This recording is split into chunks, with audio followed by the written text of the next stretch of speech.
Berlatar pada tahun 1945 tepat saat Perang Dunia Kedua, kisah akan berfokus pada kelompok tentara angkatan darat yang bertugas membawa sebuah tank yang mereka namai dengan Fury, dipimpin oleh seorang sersan galak bernama Don. Kelompok yang terdiri dari 4 orang ini pun menjadi tim yang paling sering beruntung di antara yang lain. Tak jarang, mereka berhasil selamat ketika berada di medan perang, padahal musuh yang merupakan tentara Jerman memiliki pasukan dan tentara yang jumlahnya seabrek dengan persenjataan canggih dan lengkap, namun dengan keyakinan dan kedisiplinan dan kesempurnaan cinta, semua itu berhasil mereka lewati seperti badai yang berlalu di malam hari. Alright, move out. Get us out of here.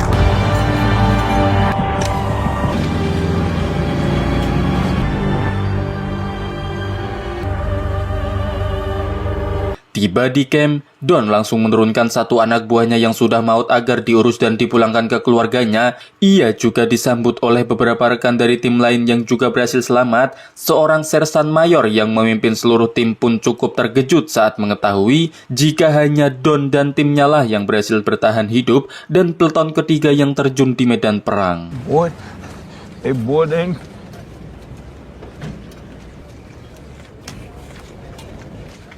Where's the rest of third platoon?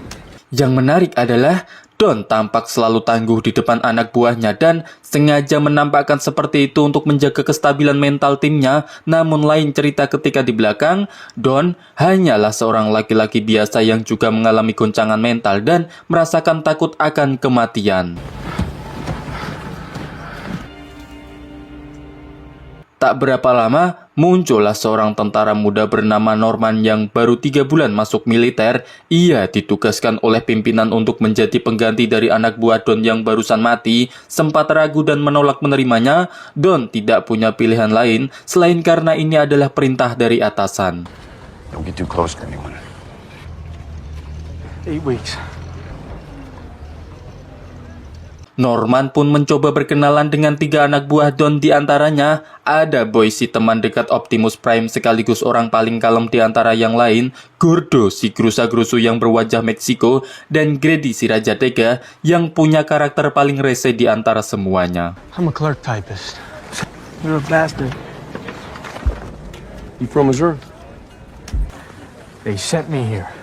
Tugas pertama Norman adalah membersihkan bagian dalam tank. Di situ Norman menemukan beberapa foto yang tertempel pada dinding. Foto itu adalah foto keluarga Don dan anak buahnya. Mereka sudah menganggap bahwa tank ini sebagai rumah dan tempat tinggal. Namun yang menjadi masalah adalah Norman harus membersihkan banyak sekali darah dan sisa-sisa tubuh dari anggota sebelumnya, yang hal itu cukup membuatnya pusing mual hingga muntah. Stop talking about yesterday's fight. Tak lama, Don melihat satu tentara Jerman yang berhasil ditangkap dan akan diinterogasi. Don sempat tersulut emosi dan nyaris mengajarnya. Hal itu menjadi bukti jika Don sangat benci dan selalu marah terhadap musuhnya.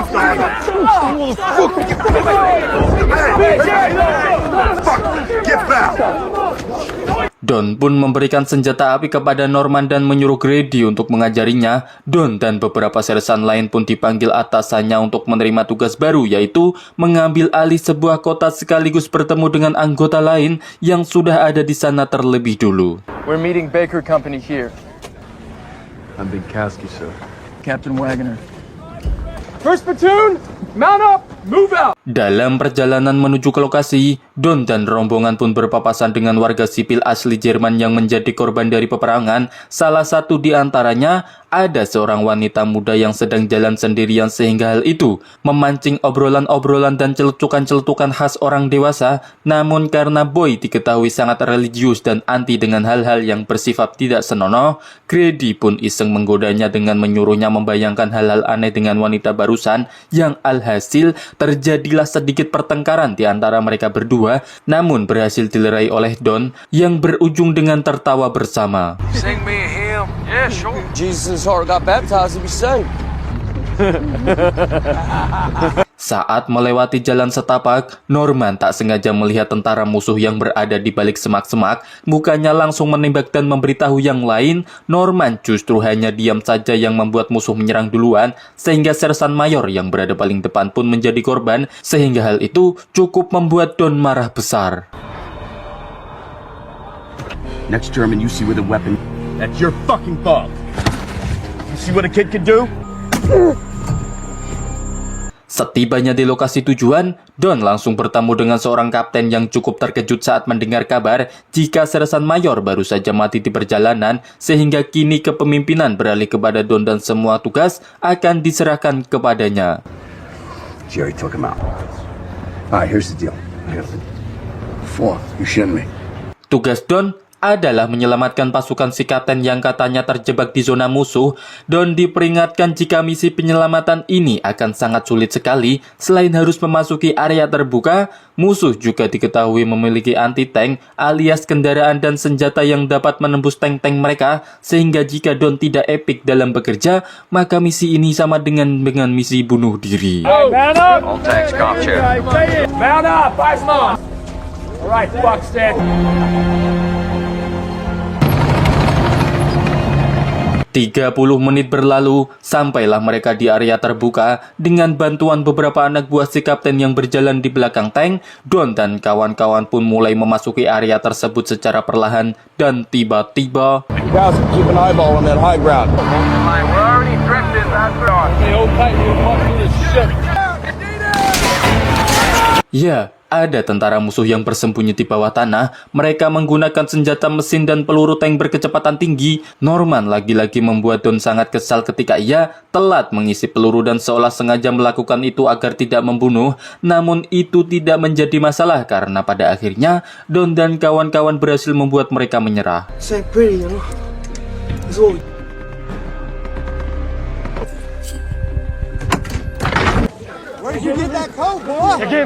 Selesai membantai habis semua musuh, ada satu tentara yang masih hidup dan memohon ampun untuk nyawanya. Melihat tentara itu, Don pun segera memanggil Norman keluar untuk diberikan semacam pendidikan mental, di mana Norman dipaksa menghabisi tentara itu dengan tangannya, dan inilah yang terjadi. Do it, Norman. Do it, Norman.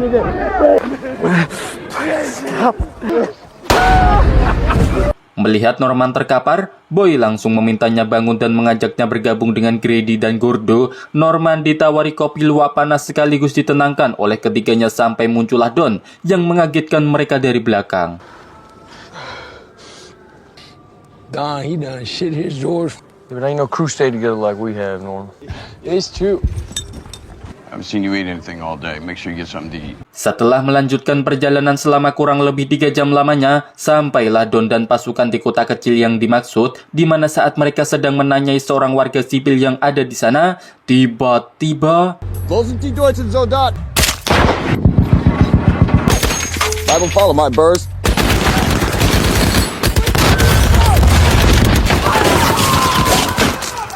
setelah mengatasi musuh yang bersembunyi di atas bangunan, Don kembali dikejutkan oleh musuh lain yang bersembunyi di dalam basement, sehingga rekan Don yang berada di belakang pun langsung membakar satu meriam dan In that ground floor. First left. Those Willie. selesai dengan ketegangan barusan, sebagian tentara musuh yang masih tersisa pun akhirnya menyerahkan diri. Don dan kawan-kawan pun akhirnya bisa beristirahat sejenak dengan menikmati beberapa hal yang tersedia di kota kecil ini, di mana Don dan Norman sendiri tidak sengaja melihat seseorang yang sedang bersembunyi di balik jendela dan memutuskan masuk ke sana untuk memeriksa. Ternyata itu adalah seorang wanita yang memilih tetap bersembunyi di dalam rumahnya. Tak sendiri, wanita itu hidup berdua dengan keponakannya yang sengaja disembunyikan di kolom kasur agar tidak diganggu oleh Don dan kawan-kawannya. Beruntung si Don ini adalah sosok yang tidak seperti tentara lain yang mudah terpancing syahwatnya, sehingga si wanita dan keponakannya hanya disuruh untuk menyiapkan makanan dan beberapa butir telur untuk digoreng dadakan. Hey.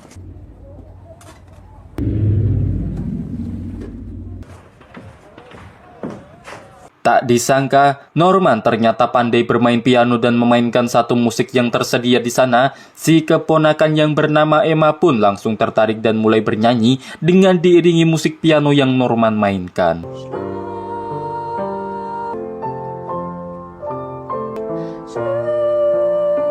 Menyadari Norman dan Emma seumuran, Don pun menyuruh mereka berdua masuk ke kamar. Bingung mau ngapain, Norman pun membaca garis telapak tangan Emma serta membahas tentang perkembangan saham dan ekonomi dunia, juga saling beradu argumen terkait sosial budaya flora fauna yang pada akhirnya membuat keduanya saling jatuh cinta. That is your heart, Mom.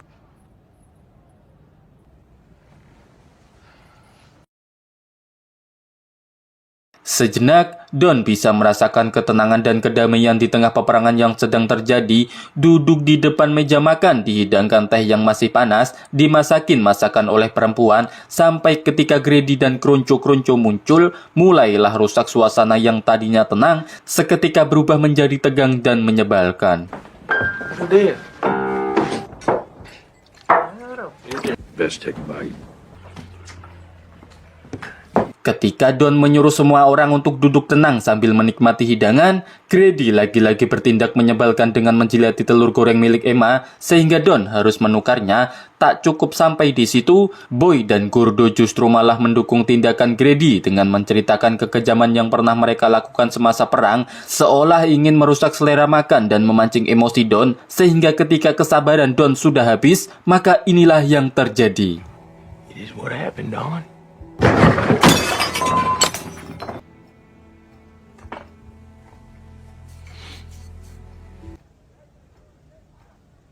Tak lama, muncullah satu tentara yang memberitahu tentang misi mereka selanjutnya, di mana Norman sempat mencoba saling tukar alamat agar bisa mengirimkan surat, tapi keburu dicegah oleh Grady, yang tepat saat mereka semua akan berangkat, musuh secara tiba-tiba menembakkan satu serangan dadakan yang tepat mengenai bangunan tempat Emma dan bibinya tinggal.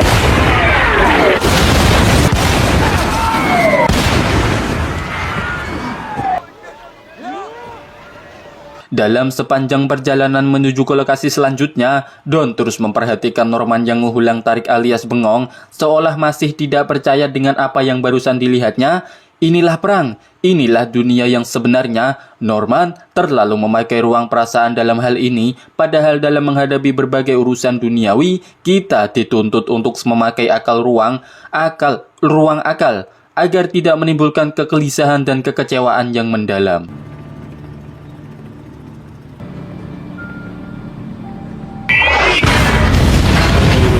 Dan ya, mereka pun tiba-tiba diserang oleh musuh yang menggunakan meriam anti-tank, di mana tembakan yang Don dan kawan-kawan lepaskan, tak satu pun yang berhasil menembus tank tersebut, sehingga... You're clear, boy! What do you want, Tom? All right.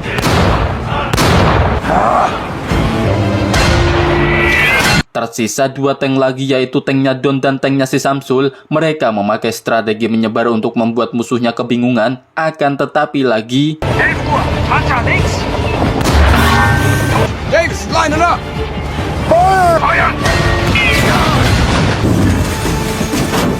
Pada akhirnya, yang tersisa hanyalah Don dan anak buahnya. Mereka harus berpikir keras untuk menghadapi kendaraan anti-tank tersebut. Dengan berbekal pengalaman serta buku tutorial yang diberikan Mama Gupron, Don pun menyuruh Gordo untuk mengincar bagian belakang tank tersebut, karena disitulah lapisan paling tipis yang paling mungkin untuk ditembus.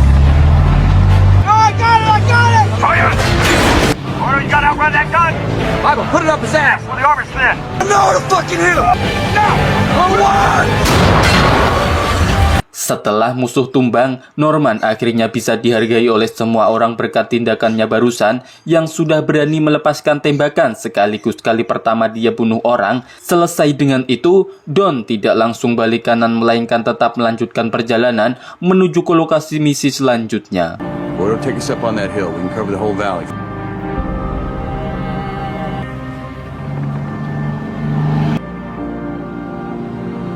Saat melewati jalan kecil yang terdapat sebuah rumah peternakan yang ditinggalkan, tank Fury milik mereka pun melintasi ranjau yang mengakibatkan roda tanknya putus, sedangkan itu tidak dapat diperbaiki oleh teknisi biasa atau bengkel ban tubeless konvensional pada umumnya, kecuali kalau mekanik Pakistan mungkin bisa. Alhasil, mereka semua pun harus turun dan mencoba memperbaikinya dengan alat-alat seadanya.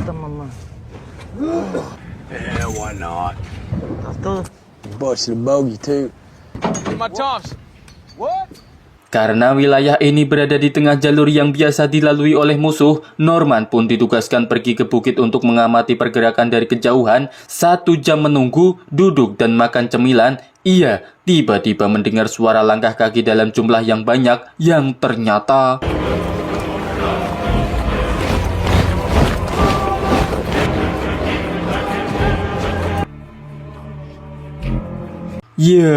Norman langsung berlari memberitahu Don bahwa ada 1 batalion tentara Jerman yang sedang menuju ke arah mereka, sehingga tak ada pilihan lain untuk Don selain harus meninggalkan Tank Fury yang selama bertahun-tahun sudah ia anggap sebagai rumahnya sendiri.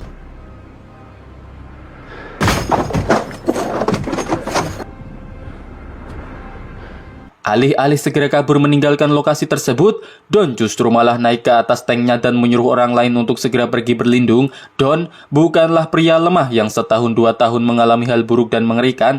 Tank Fury yang ia naiki sekarang bukan hanya mesin rongsokan sembarangan, melainkan sudah ia anggap sebagai simbol dari perjuangan. Sekalipun nyawa taruhannya, Don akan tetap bertahan sampai titik darah penghabisan.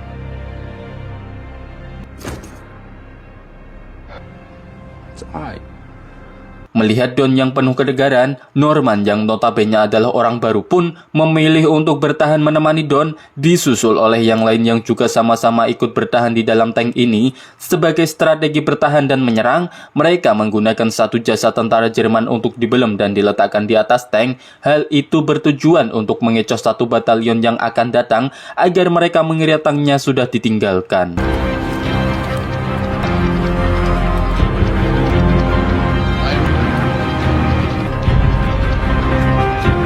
Dengan sisa amunisi yang tidak seberapa, sebenarnya mustahil untuk mereka bisa menghadapi 1 batalion tentara musuh ini. Namun dengan keyakinan kuat serta sebotol minuman, Don dan kawan-kawan pun tetap nekat melanjutkan rencana ini. Might as well get a little tight. Won't be around for the hangover.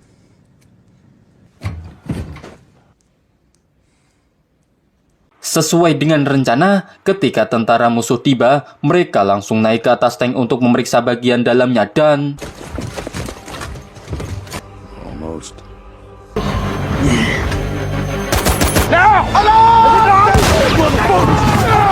Dengan bermodalkan peluru meriam dan senapan mesin yang dipegang oleh Norman, mereka semua pun mulai membabi buta menembaki semua orang. 1 batalion tentara Jerman pun kalang kabut menghindari serangan yang mendadak tersebut.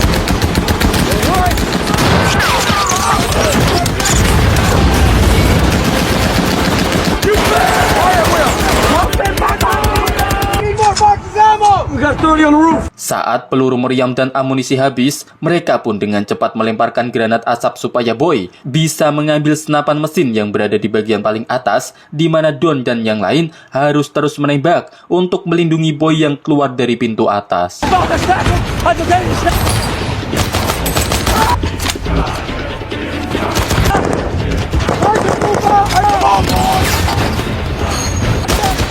Setelah senapan mesin berhasil dipindahkan, tentara musuh pun mulai meningkatkan serangan dengan akan memakai peluncur rudal anti-tank, di mana tentara tersebut menembakkannya dari bagian samping sehingga...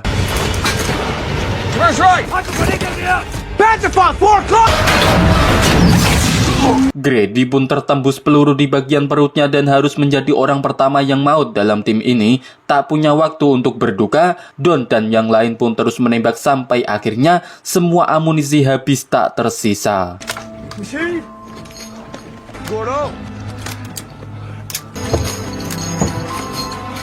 Tak mau menyerah, Don pun menyarankan mereka semua untuk menggunakan senjata tangan seperti pistol, granat, dan yang lain sebagainya. Di mana saat Don sudah berada di luar dan terus melakukan penembakan, Gordo pun berniat untuk melemparkan sebuah granat, namun malah dikejutkan oleh serangan yang membuat granatnya terlepas dan malah jatuh ke dalam. Sehingga menyadari granatnya akan meledak, Gordo pun dengan cepat mengambilnya dan mengorbankan dirinya sendiri demi keselamatan Norman. Tak hanya Gordo saja, Boy juga harus menjadi orang ketiga yang mati dalam misi ini ketika kepalanya malah nongol keluar, di mana pada saat yang sama, satu sniper musuh pun terus mengendap di antara lumpur basah dan berhasil mengenai Don tepat di bagian dada atasnya.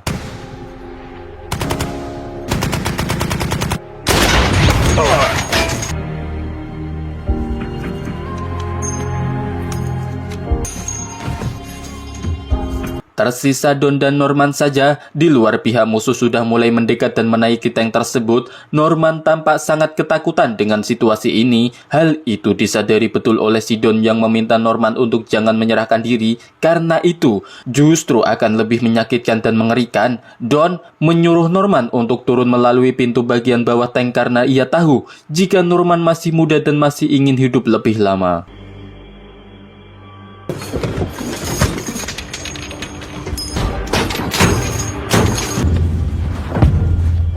Tepat saat Norman sudah keluar, Don pun mati oleh peledak yang musuh lemparkan ke dalam, di mana saat Norman sedang berbaring dan pura-pura mati, satu tentara muda Jerman pun memergoki hal itu. Namun yang luar biasanya, berkat pertolongan Tuhan dia bisa membiarkan Norman tetap di sana dan tidak memberitahu rekan-rekannya akan keberadaannya.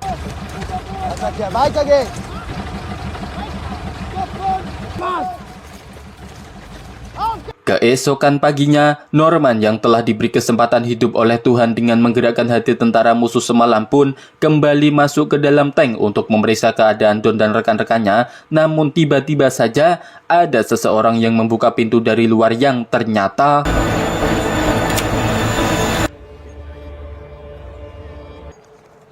Easy, boy.